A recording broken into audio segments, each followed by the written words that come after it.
तर 2005चा जो महापूर झाला 26 जुलैला, त्या पुरामध्ये दगड वाहून आलेली आहे.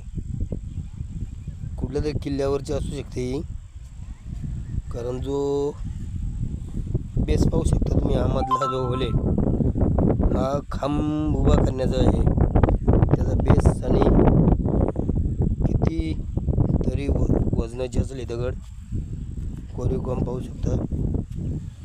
म्हणजे टाक्यांचा मारा आहे हा. टाक्यांचा मारा निदान 500 वर्षाच्या आधीचा हे.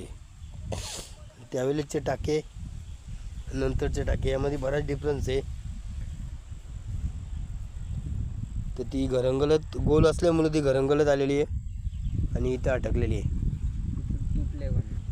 त्याचे अर्धा भाग पाव भाग कट झालेला आहे. आपण आता आलो आहे नदीच्या या बाजूला, म्हणजे सावरे